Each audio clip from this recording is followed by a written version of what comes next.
Bonjour, je suis chef Bogdan Alexandrescu ou Dexter de l'atelier Le Château Bucarest et ça c'est ma vision et ma recette pour la journée internationale de la francophonie.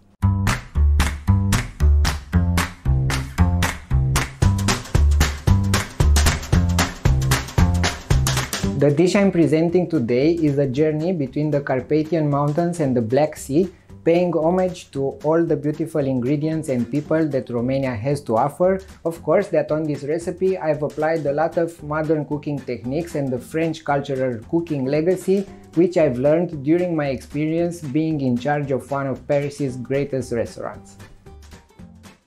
The recipe perfectly illustrates my neo-nostalgic vision. Neo-nostalgic refers into taking childhood memories regarding taste, applying on them different modern gastronomy techniques, and taking the past into the present without neglecting tradition and the cultural legacy that both nations, Romanian and also French, have to offer.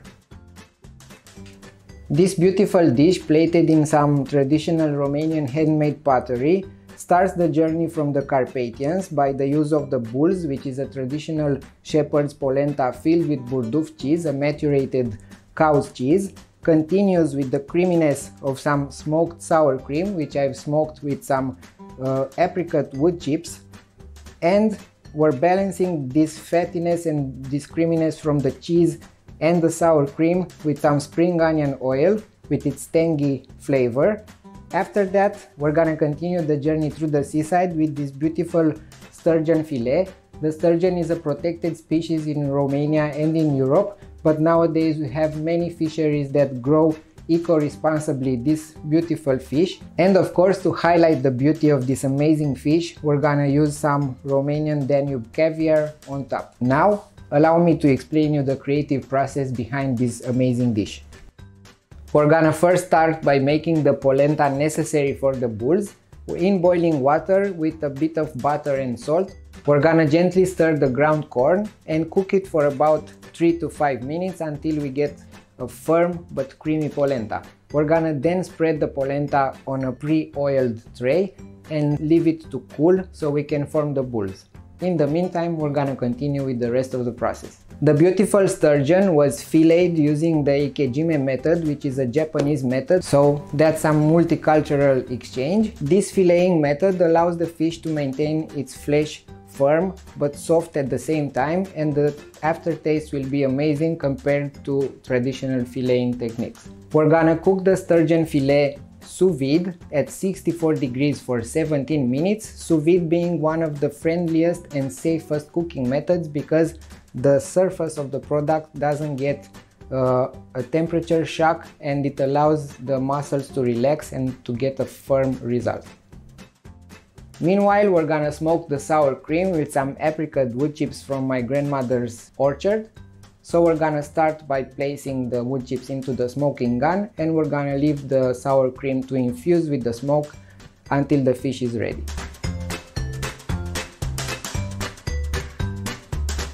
We're gonna continue with the spring onion oil, and for that we're gonna need to blanch the spring onions for about 1 minute at 87-89 degrees, and after that we're gonna remove the spring onions and place them in some ice cold water so we can stop the cooking process.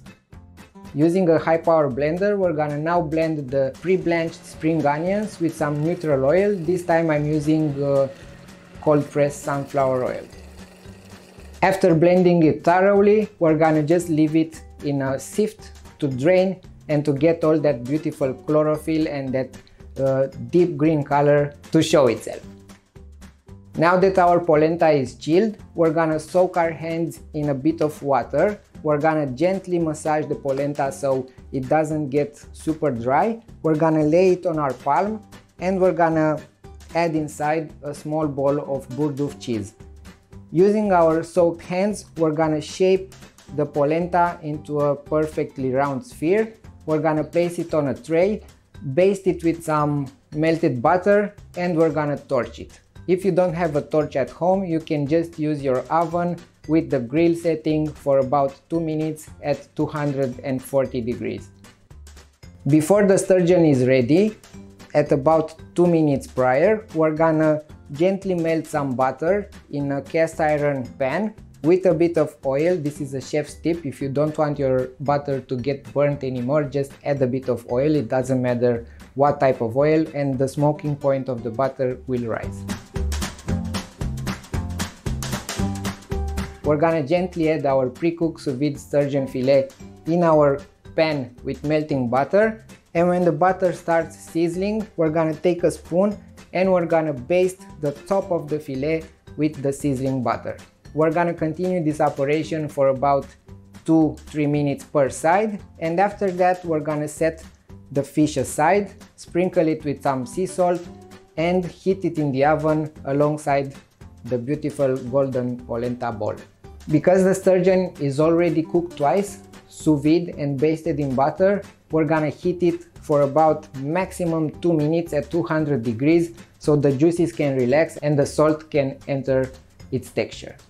For the final plating, we're gonna gently whip our smoke infused sour cream, and we're gonna place it in the middle of the plate, making an indentation with the spoon so we can add the spring onion oil in that indentation.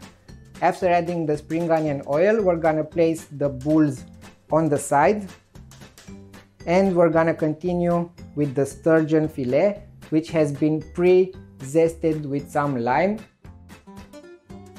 Lime or citrus fruit are not traditionally found in our culture, but have been used for more than 100 years in our cuisine. And regarding the neo-nostalgic vision of my cuisine, this is what I was talking about, borrowing elements from different cultures in order to highlight the elements and the values that your culture and your country has to offer. After that, we're gonna continue our plating with some micro herbs, which are optional but give a nice fresh tanginess to the dish. We're gonna also place aside a dehydrated kohlrabi leaf, which brings some crunch and textures to this creamy creation. And at the end, we're gonna top it with a spoonful of caviar in order to further enrich this wonderful fish.